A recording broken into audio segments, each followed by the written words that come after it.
오늘 우리에게 주신 하나님 말씀입니다. 시편 119편 45절에서 48절까지 말씀입니다. 시편 119편 45절에서 48절까지 말씀, 구약 성경 892쪽에 있습니다. 에어컨 바람 세기를 좀 조절해 주시죠. 말씀 드릴 때는. 우리 한 절씩 교독하시겠습니다. 저부터 읽습니다. 내가 주의 법도들을 구하였사오니 자유롭게 걸어갈 것이오며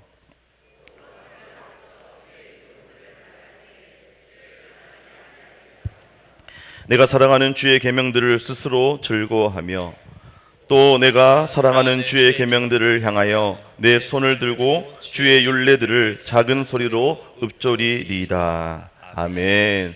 할렐루야. 네, 한 주간 잘 지내셨습니까?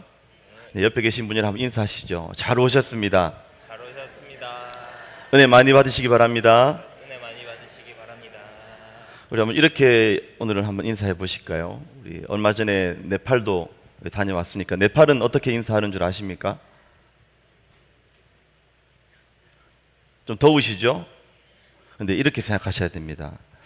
우리 믿음의 선조들은 에어컨이 없는 가운데서도 땀을 뻘뻘 흘리면서도 말씀에 대한 이 갈급한 목마름으로 다 예배를 드렸습니다. 우리가 너무나 이 좋은 환경에 이미 익숙해져 있는 것이죠.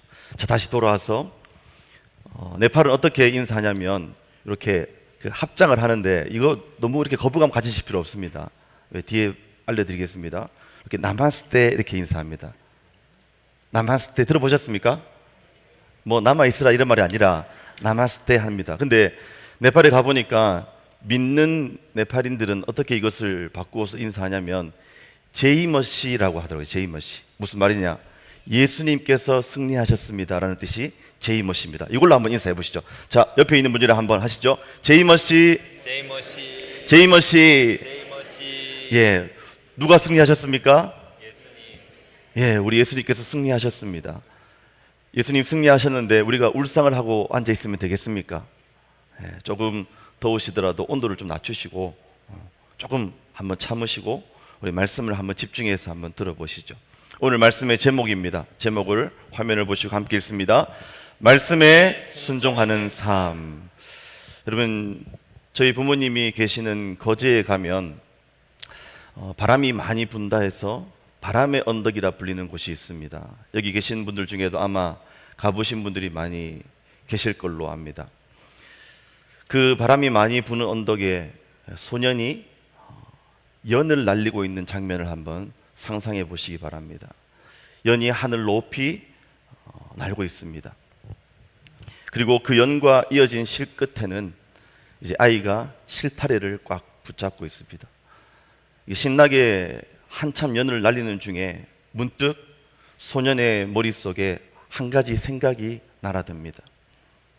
어떤 생각이 찾아오냐면 저 연이 실에 꽉 묶여서 더 높이 날고 싶은데 혹 날지 못하고 있는 것은 아닐까?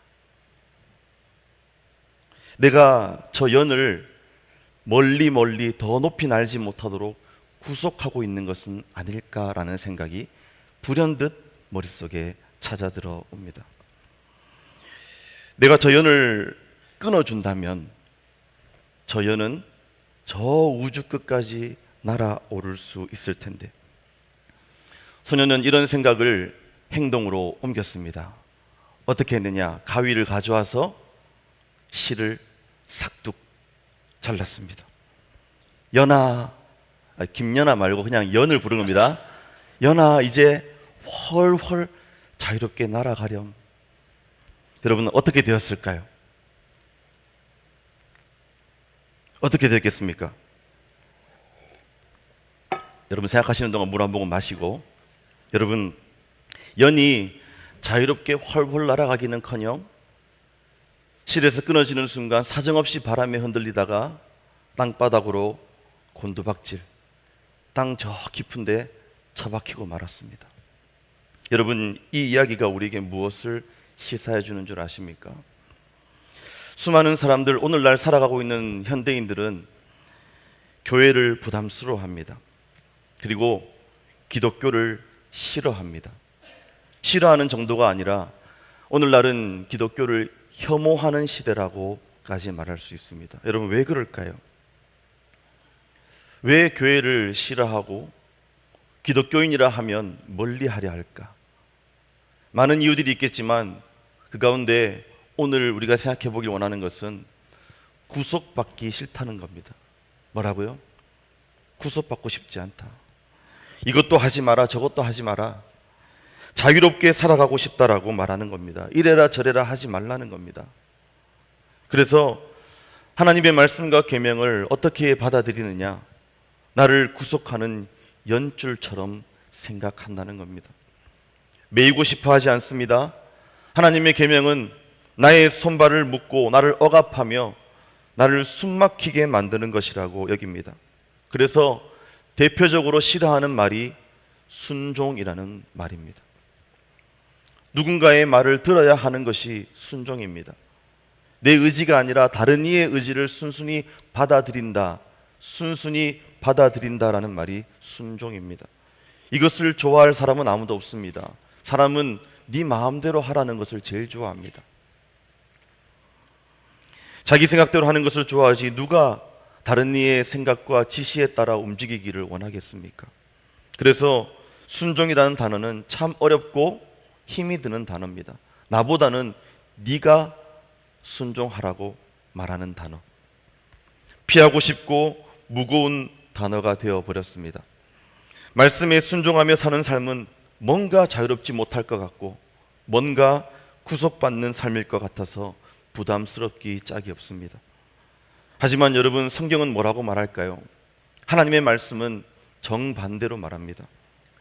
연이 실타래의 실에 매여 있을 때, 연결되어 있을 때 연이 비로소 가장 안전하고 가장 높이 날 수 있습니다. 마찬가지로 인간은 하나님의 말씀이라는 실에 매여 있을 때, 하나님의 말씀에 붙들려 있을 때, 그리고 그것에 연결되어 있을 때 가장 안전하고 행복한 삶을 살 수 있습니다. 오늘 본문의 말씀은 우리에게 말씀에 순종하는 삶이 우리에게 가져다 주는 놀라운 세 가지 축복에 대해서 말해주고 있습니다. 우리가 이 말씀대로 말씀에 순종하는 삶을 사심으로 주님 주시는 세 가지 이 축복을 다 받아 누리시는 저와 여러분 되시기를 예수님의 이름으로 축복합니다. 첫 번째입니다. 함께 읽어보겠습니다. 말씀에 순종하면 자유해집니다. 우리 45절입니다. 내가 주의 법도들을 구하였사오니 자유롭게 걸어갈 것이오며. 아멘. 오늘 45절의 말씀은 우리에게 주의 법도들을 구할 때에 진정으로 자유롭게 걸어갈 수 있다라고 말하고 있습니다. 여러분, 진짜 자유는 내 마음대로 하는 것이 진짜 자유가 아닙니다. 만일 진짜 자유가 자신의 마음대로 하는 것이 진짜 자유라고 한다면 왜 자신의 마음대로 하면서 우리는 죄책감을 느낄까요? 왜 우리는 늘 불안함을 느끼는 것입니까? 죄책감과 불안함이 인간이 진정으로 원하는 진짜 자유라는 말입니까? 진짜 자유는 그런 것이 없어야 진짜 자유입니다. 그 말은 인간이 하고 싶은 대로 마음대로 하는 것이 진짜 자유가 아니라는 말일 것입니다. 인간이 자유롭다 여기지만 그것을 하면서 여전히 불안해하고 여전히 걱정하고 있다는 것은 진정한 자유가 아니라는 말입니다. 고백록이라는 책으로 유명한 아우구스티누스, 우리에게 익숙한 이름은 어거스틴이라는 위대한 인물이 있었습니다. 그는 기독교 역사뿐만 아니라 서양 철학사에 있어서도 위대한 업적을 남긴, 거대한 발자취를 남긴 그런 인물입니다. 그런데 이 위대한 어거스틴이 처음부터 위대한 어거스틴이었느냐? 그렇지 않습니다. 그는 회심하기 전 청년 시절에 그 누구보다 방탕하고 세속적인 삶을 살았습니다. 그의 삶은 거룩과는 전혀 상관이 없는 삶이었습니다. 자신이 하고 싶은 대로 정욕을 따라서 쾌락을 쫓으며 살았던 그 삶이 자신도 자유롭다 여겼지만 그는 늘 공허했고 늘 자유롭지 못하다 여기며 살았던 것입니다. 그랬던 그에게 하나님께서 찾아오셨습니다. 그리고 그를 만나 주셨습니다. 그는 완전히 변화된 삶을 살게 된 것입니다. 그리고 그제서야 진정한 자유와 평안을 찾게 되었노라 그는 고백합니다. 여러분은 자유롭다고 느끼고 계십니까? 아니면 구속당하는 것 같고 자유롭지 못하다라고 느끼고 계십니까? 하나님께서 나를 불편하게 만드시고 나를 때때마다 사사건건 괴롭히고 가로막으신다고 느끼십니까? 하나님의 말씀은 우리를 불편하게 만드는 것이 아닙니다. 하나님의 말씀은 장애물이거나 걸림돌 혹은 부담, 짐이 아닙니다. 하나님의 말씀은 오히려 사람에게 진정한 자유를 가져다 줍니다. 요한복음 8장 32절은 우리에게 이렇게 말씀합니다. 함께 읽어보겠습니다. 진리를 알지니 진리가 너희를 자유롭게 하리라. 아멘. 아멘. 여러분, 우리를 진정으로 자유롭게 하는 것은 진리인 줄 믿습니다. 아멘. 그 말은 진리의 말씀이라는 말입니다. 여러분, 여기서 말하는 진리는 무엇입니까?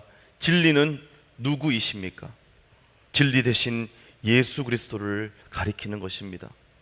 여러분, 예수님을 알아야, 예수님을 만나야, 예수님을 믿어야만 우리에게 진정한 자유가 임하게 되는 것입니다. 예수님은 우리를 자유케 해주시려고 이 땅 가운데 찾아오셨습니다. 억압하고 불편하게 만들려고, 우리를 괴롭히려고, 고통스럽게 하려고 이 땅에 찾아오신 것이 아니라는 말입니다. 1863년 1월 1일에 어떤 일이 있었느냐? 미국의 에이브러햄 링컨 대통령이 모든 미국의 노예들을 해방을 선언하는 노예 해방 선언을 발표했습니다. 법적으로 미국의 모든 흑인 노예들이 그날 자유인이 되었습니다.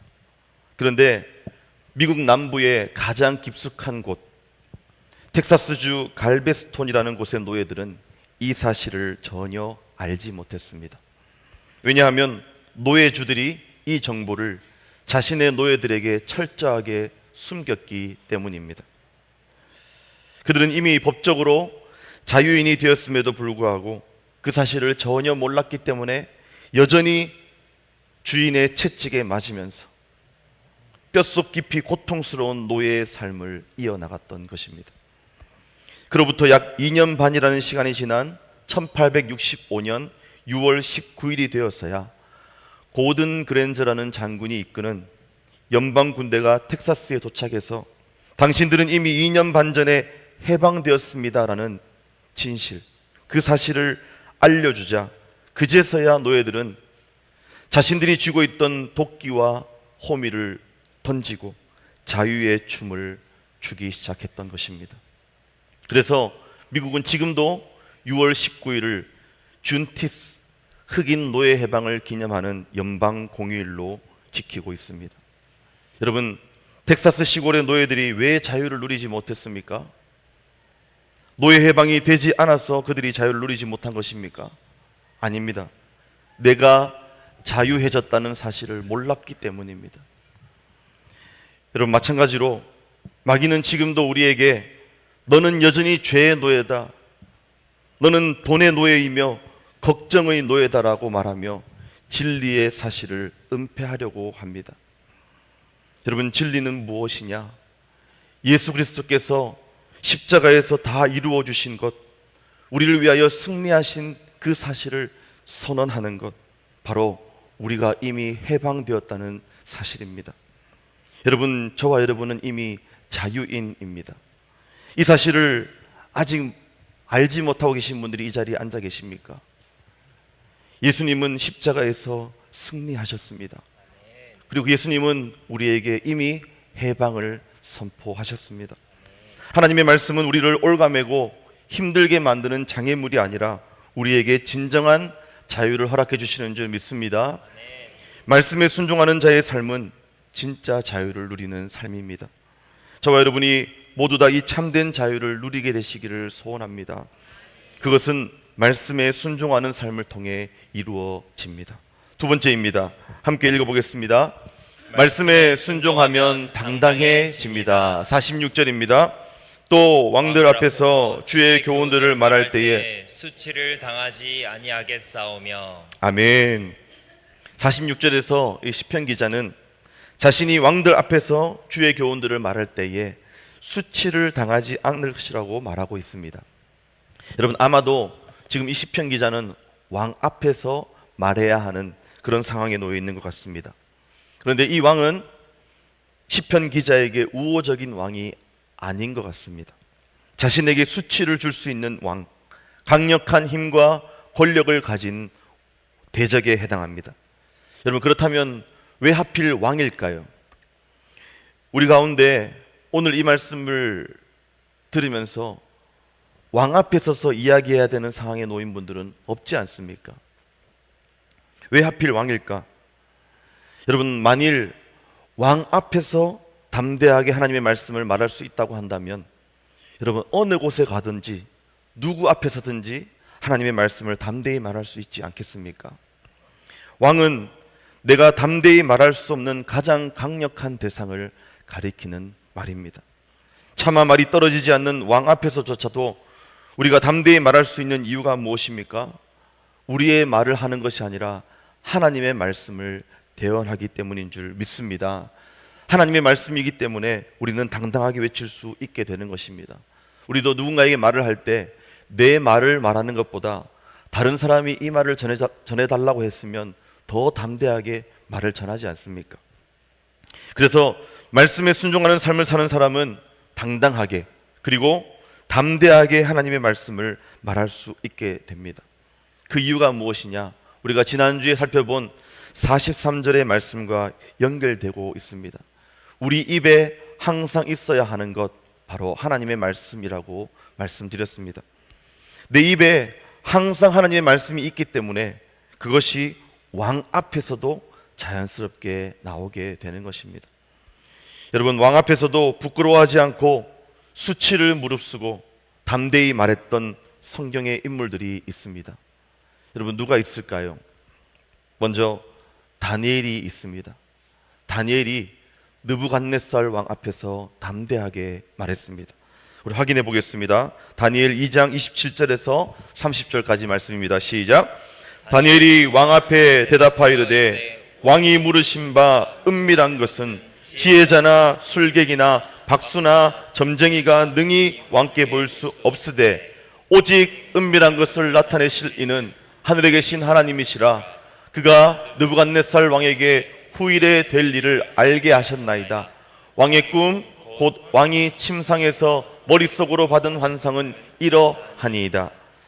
왕이여, 왕이 침상에서 장래일을 생각하실 때에 은밀한 것을 나타내시는 이가 장래일을 왕에게 알게 하셨사오며 내게 이 은밀한 것을 나타내심은 내 지혜가 모든 사람보다 낫기 때문이 아니라 오직 그 해석을 왕에게 알려서 왕이 마음으로 생각하던 것을 왕에게 알려주려 하심이니이다. 아멘. 여러분, 다니엘은 왕 앞에서조차도 하나님께로부터 말씀을 담대하게 당당하게 말했습니다. 여러분, 모세도 어땠습니까? 모세가 누구 앞에서 담대하게 말했습니까? 바로 왕 앞에서 말했습니다. 출애굽기 6장 29절입니다. 함께 화면을 보시고 읽습니다. 여호와께서 모세에게 말씀하이르시되 나는 여호와라. 내가 내게 이르는 바를 너는 애굽 왕 바로에게 다 말하라. 8장 1절입니다. 여호와께서 모세에게 이르시되 너는 바로에게 가서 그에게 이르기를 여호와의 말씀에 내 백성을 보내라. 그들이 나를 섬길 것이니라. 아멘. 11장 4절입니다. 읽습니다. 모세가 바로에게 이르되 여호와께서 이와 같이 말씀하시기를 밤중에 내가 애굽 가운데로 들어가리니. 아멘. 여러분, 모세는 하나님께서 가서 말하라 했기 때문에 가서 말했습니다. 하나님께서는 모세가 부끄럽지 않게 만들어 주셨습니다. 어떻게 그가 수치를 당하지 않게 하셨습니까? 모세가 말한 대로 그대로 다 이루어지게 해 주셨습니다. 출애굽기 8장 31절입니다. 함께 읽습니다. 여호와께서 모세의 말대로 하시니 그 파리떼가 바로와 그의 신하와 그의 백성에게 떠나니 하나도 남지 아니하였더라. 아멘. 하나님께서는 모세의 말대로 이루어 주셨습니다. 여러분, 우리 예수님께서는 어떠하셨습니까? 당시 권력의 정점에 있다고 할 수 있는 빌라도 앞에서 담대하게, 당당하게 말씀하셨습니다. 마가복음 15장 2절입니다. 함께 읽습니다. 빌라도가 묻되 네가 유대인의 왕이냐? 예수께서 대답하여 이르시되 네 말이 옳도다 하시매. 아멘. 여러분, 요한복음은 이 내용을 조금 더 자세히 기록해 놓고 있습니다. 우리 요한복음 18장 33절에서 37절 말씀 읽어보겠습니다. 이에 빌라도가 다시 관정에 들어가 예수를 불러 이르되 네가 유대인의 왕이냐? 예수께서 대답하시되 이는 네가 스스로 하는 말이냐? 다른 사람들이 나에게 대하여 내게 한 말이냐? 빌라도가 대답하되 네가 유대인이냐? 네 나라 사람과 나를 내게 넘겼으니 네가 무엇을 하였느냐? 예수께서 대답하시되 내 나라는 이 세상에 속한 것이 아니니라. 만일 내 나라가 이 세상에 속한 것이었더라면 내 종들이 싸워 나로 유대인들에게 넘겨지지 않게 하였으리라. 이제 내 나라는 여기에 속한 것이 아니니라. 빌라도가 이르되 그러면 네가 왕이 아니냐? 예수께서 대답하시되 네 말과 같이 내가 왕이니라. 내가 이를 위하여 태어났으며 이를 위하여 세상에 왔나니 곧 진리에 대하여 증언하려 함이로라. 무릇 진리에 속한 자는 내 음성을 듣느니라 하신대. 아멘. 예수님께서는 세상 권력 앞에서 당당하게 말씀하셨습니다. 여러분, 우리는 어떻습니까? 우리의 모습은 세상의 권력 앞에서, 또 돈 앞에서, 성공이라는 것 앞에서 자꾸만 주눅들진 않습니까?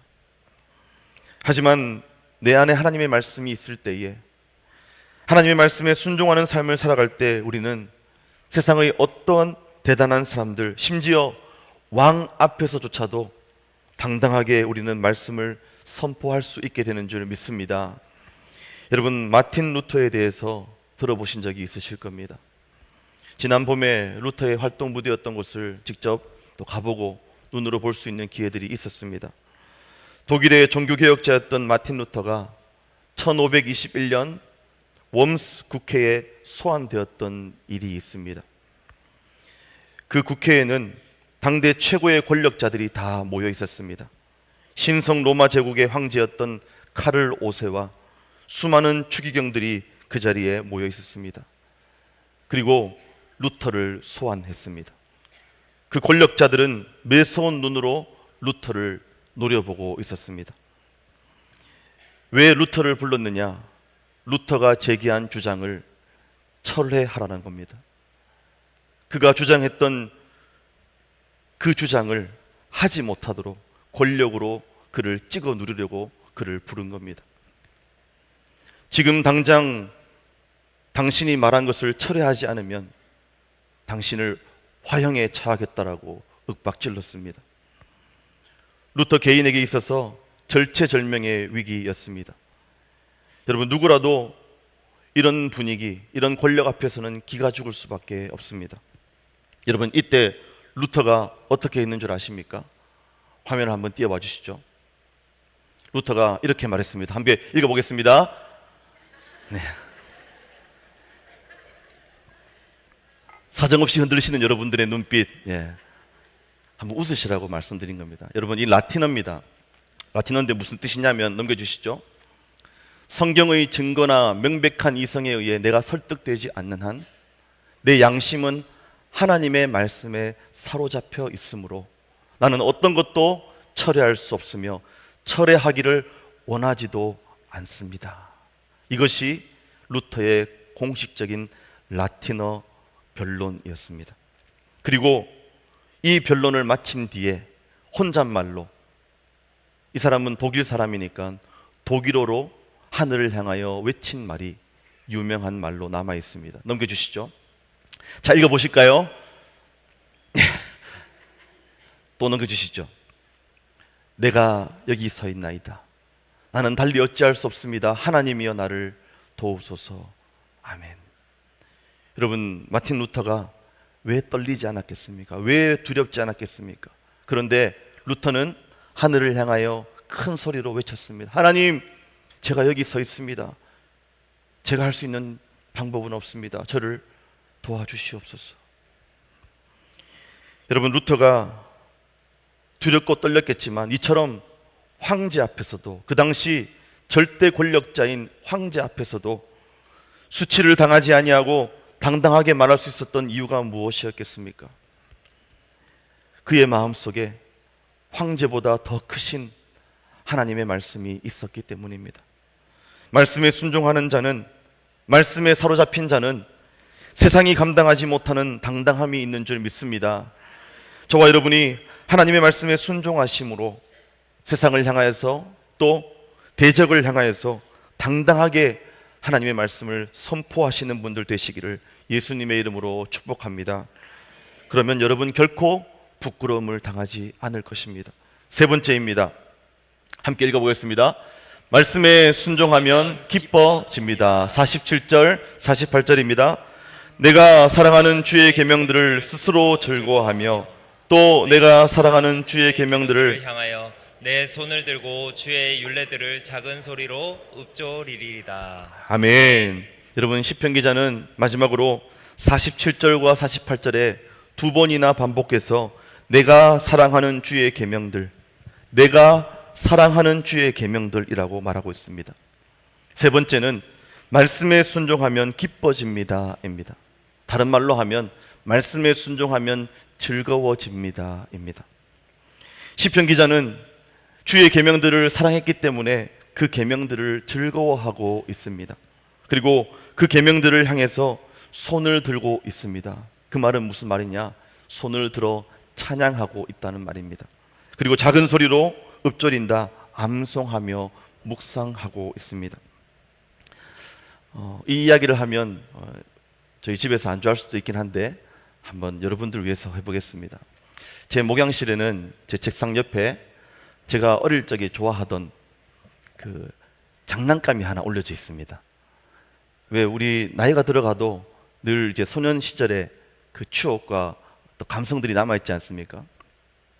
제가 좋아하던 이 장난감을 사서 올려놓는데 그걸 볼 때마다 행복한 겁니다. 근데 그 장난감이 저에게 뭘 해주느냐? 아무것도 해주지 않습니다. 생명도 없습니다. 그런데 뭘 하다가 쳐다보면 그냥 흐뭇한 겁니다. 여러분, 무슨 장난감인가 한번 봅시다 하고 목양실 들어오려고 하지 마십시오. 제가 여러분들 왜 목양실 들어오시는 걸 좀 꺼리냐면 이런 것도 한 번씩 말씀을 드려야 여러분 이해가 되십니다. 제가 약한 부분이 뭐냐면 정리정돈, 청소 이런 게 잘 안 됩니다. 그래서 제 안 좋은 면들을 여러분들이 굳이 보실 필요는 없지 않습니까? 그래서 들어오셔가지고 뭐 얼마나 더러운가 한번 보자 이렇게 하실 필요 없습니다. 사람이 조금 이렇게 인간적인 면이 있어야 되지 않습니까? 제가 정리정돈, 청소까지 잘하면 너무 완벽하지 예. 그래서 여러분 들어오지 마시라는 거지. 제가 막 일이 바쁘고 해야 될 게 많다 보면 막 여기저기, 근데 저는 다 압니다. 어디에 무엇이 있는지. 여러분 와서 막 바꾸려 하지 마시고 한 번씩 제가 개방을 해드릴 테니까 1년에 대청소를 한번 하고 나서 들어오십시오 하면 이제 한번 들어와서 한번 보시죠. 그래서 그 장난감을 보면서 아니 이게 뭐라고 이걸 볼 때마다 내 마음을 흐뭇하게 만들지? 여러분, 아무것도 저에게 해주는 것이 없습니다. 생명체도 아닙니다. 그런데 어릴 때 그것을 좋아했던 그 추억과 기억들이 떠오르는 겁니다. 좋아하고 사랑하면 그냥 쳐다보는 것만으로도 우리의 마음이 기뻐진다는 것, 즐거움을 누린다는 것. 여러분, 시편 기자는 하나님의 말씀을 사랑했습니다. 그래서 하나님의 말씀이 자신에게 기쁨을 가져다 주었습니다. 여러분 어떻습니까? 여러분에게 있어서 생각만 해도 기쁘고 즐거움을 주는 것은 무엇입니까? 그것이 하나님의 말씀입니까? 저도 아닙니다. 여러분 어떻습니까? 이번에 네팔을 함께 다녀오면서 제가 확실히 알게 된 사실이 한 가지 있습니다. 그것이 무엇이냐면 안영석 집사님은 축구를 사랑하신다는 겁니다. 여러분 저도 축구 좋아한다면 또 좋아하는데, 야, 집사님은 늘 축구를 생각하시는 것 같더라고요.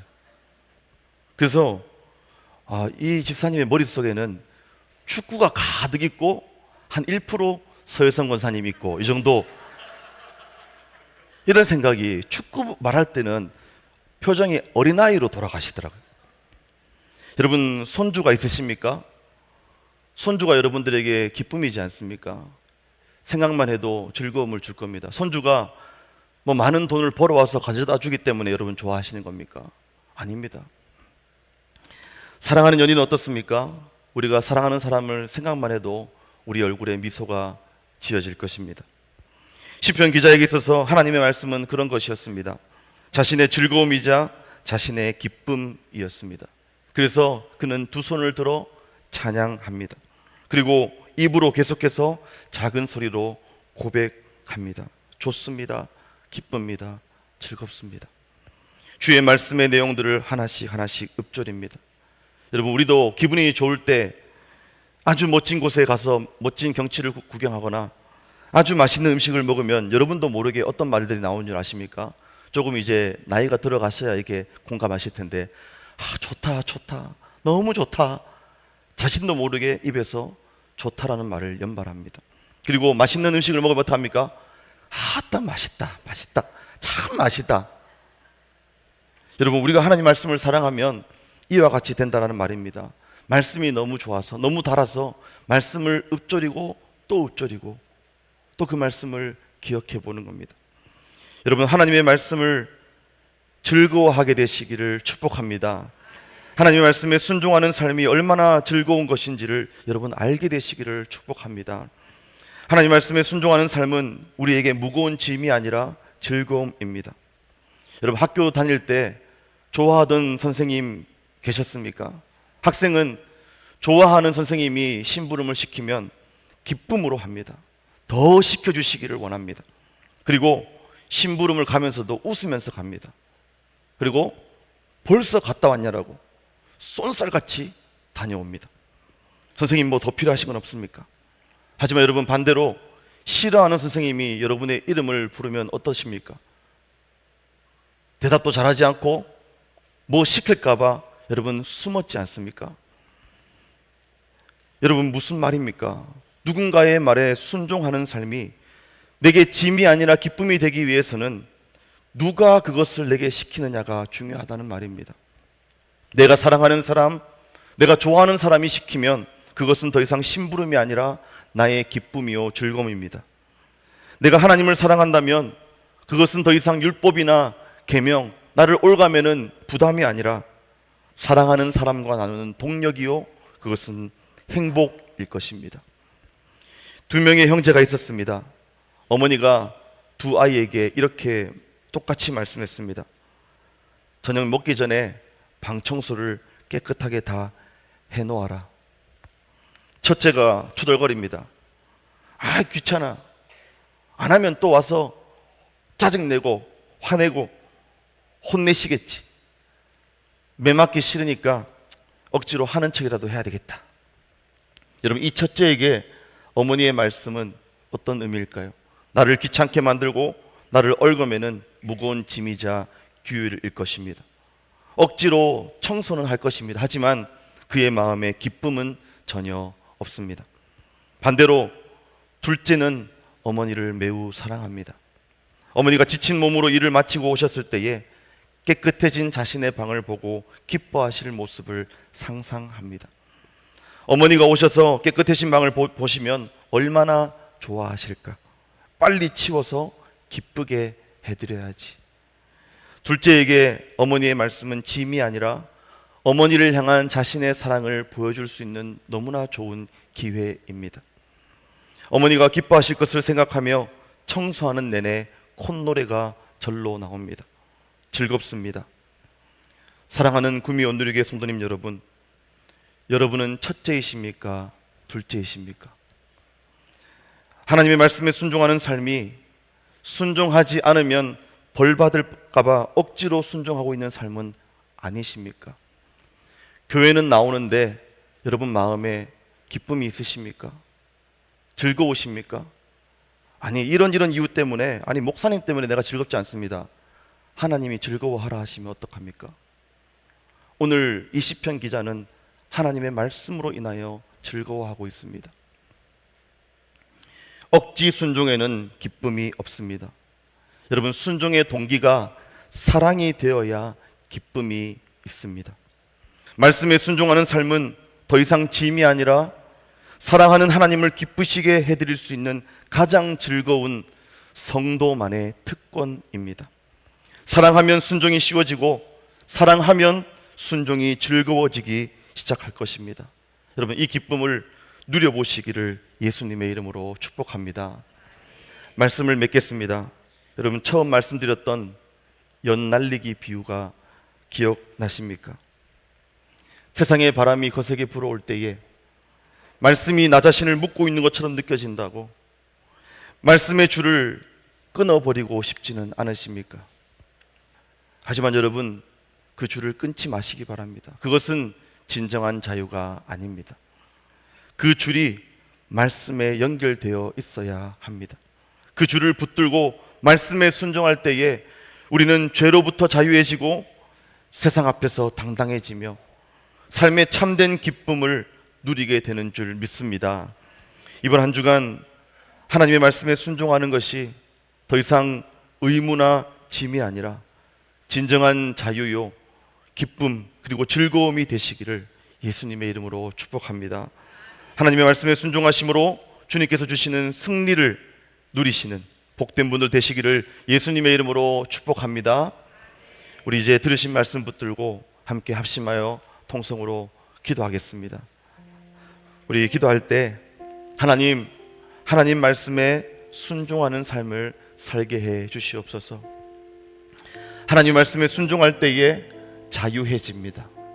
하나님 말씀에 순종할 때에 세상 앞에서 사람 앞에서 당당해집니다. 하나님 말씀에 순종할 때 우리는 기뻐집니다. 즐거워집니다. 주님, 저를 이렇게 만들어 주시옵소서. 말씀에 순종할 수 있는 힘과 은혜를 저에게 부어 주시옵소서. 우리 들은 말씀 기억하면서 주여 한번 찾고 통성으로 합심하여 기도하겠습니다. 주여, 주님 말씀 붙들고 기도하며 나갑니다. 주여, 주의 말씀에 순종하는 삶을 살게 하여 주시옵소서. 주의 말씀에 순종할 때에 우리에게 진정한 자유가 임하게 될 줄 믿습니다. 주의 말씀에 순종할 때에 세상 앞에서 사람들 앞에서 당당해집니다. 하나님 말씀에 순종할 때에 기뻐집니다. 그리고 즐거워집니다. 주여, 이렇게 우리를 만들어 주시옵소서. 말씀에 순종할 수 있는 힘과 은혜를 부어 주시옵소서. 주여, 그동안 말씀을 짐으로 여겼던 죄악을 용서해 주시옵소서. 하나님, 나를 간섭하시는 것처럼 느껴지고 부담스럽고 걸림돌이라 여겼던 모든 죄악을 용서하여 주시옵소서. 그것이 나를 향하신 주님의 사랑이요 관심이며 주님의 은혜임을 알게 하시고 그 말씀대로 살아가는 자로 만들어 주시옵소서. 오 주님 붙드시옵소서. 주여, 이 말씀이 이번 한 주간을 살아가는 우리 모든 구미원들에게 선생님들 가운데에 승리를 언제든지 가져다주는 주님의 능력의 말씀 되게 해주시옵소서. 이 말씀 붙들고 나아가는 자들에게 하나님의 놀라운 승리를 허락하여 주시옵소서. 주여 붙드시옵소서. 함께 하시는 주님을 바라봅니다. 주여, 우리 다시 한 번 더 기도하겠습니다. 한 번 더 기도할 때에 주님, 우리 구미원누리 교회가 말씀에 순종하는 교회 되게 하여 주시옵소서. 특별히 연약한 성도님들이 있습니다. 우리의 기도가 필요한 지체들이 있습니다. 주님, 고쳐주시옵소서. 질병의 고통으로부터 신음하며 고통당하고 있는 지체들, 주님, 우리의 기도를 들으시고 고쳐주시고 회복시켜달라고. 또 오늘 입원하고 내일 수술하게 되는 집사님 있습니다. 주님, 붙드시고 여정에게 담대함을 허락하여 주시옵소서. 이외에도 수술 후에 회복을 기다리고 있는 지체들이 있습니다. 주님, 고쳐주시옵소서. 다시 한 번 더 주여 잡고 합심하여 동성으로 기도합니다. 주여, 우리 금연들의 교회를 붙잡아 주시옵소서. 주님, 말씀에 순종하는 교회 되게 하여 주시옵소서. 그래서 세상 앞에서 담대하게 복음을 선포하는 교회 되게 해주시옵소서. 주여, 우리 금연들의 교회가 참된 자유와 참된 기쁨과 즐거움을 누리는 교회 되게 만들어 주시옵소서. 주여, 병중에 있는 성도님들이 있습니다. 질병으로 신음하고 있는 성도님들 주님 붙들어 주시옵소서. 고쳐주시옵소서.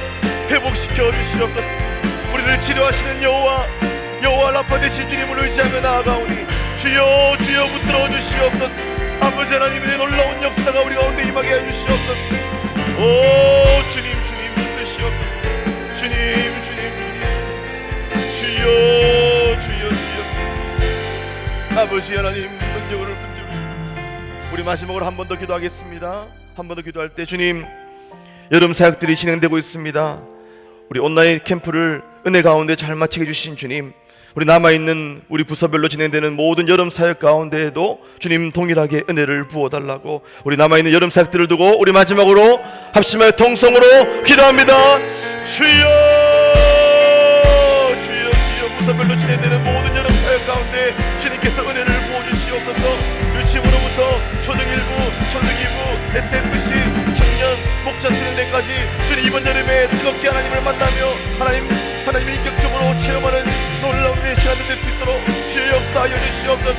하나님의 은혜를 간구하며 나아가오니 아버지 하나님, 우리 다음 세대들을 만나 주시옵고 귀한 믿음의 일꾼들로 자라나는 놀라운 은혜가 이 가운데 임하게 해주시옵소서. 준비하는 손길들 위해 은혜 베풀어 주시옵소서. 아버지 하나님이여, 교육자들과 교사들을 붙들어 주시옵소서. 하나님 말씀에 순종할 때에 하나님 주시는 놀라운 복이 우리 구면들교회와 진의 각 부서에 하나님의 모든 교육부서에 임하게 해주시옵소서. 주여 함께 하신 주님을 찬양합니다. 오 놀랍도록 역사하여 주시옵소서. 아버지 하나님 붙드시옵소서. 하나님 아버지 감사합니다. 하나님 말씀에 순종하는 삶을 살게 하여 주시옵소서. 주님, 이것이 속박이요 굴레가 아니라 진정한 자유를 누리는 길임을 깨닫게 하여 주시옵소서. 세상 앞에서, 사람들 앞에서 당당하게 해 주시옵소서. 기쁨과 즐거움을 누리게 만들어 주시옵소서. 한 주간도 이 사실을 깨달음으로 내 삶 속에서 하나님 말씀에 순종하게 해 주시옵고, 순종할 때 주시는 복을 다 받아 누리게 하여 주시옵소서. 주님, 온라인 캠프를 은혜 가운데 마치게 하신 주님, 남아있는 모든 여름 사역 가운데에도 하나님 은혜를 부어 주시옵소서. 준비하고 있는 교육자들, 교사들의 손길을 주님 붙들어 주시옵고, 하나님의 말씀에 순종할 때에 하나님 주시는 놀라운 복이 우리 구미원누리교회 다음 세대 가운데 임하게 하여 주시옵소서. 찾아 만나 주시옵소서. 이들을 귀하게 사용하여 주시옵소서. 감사드리며 예수님의 이름으로 기도 올리옵나이다. 아멘.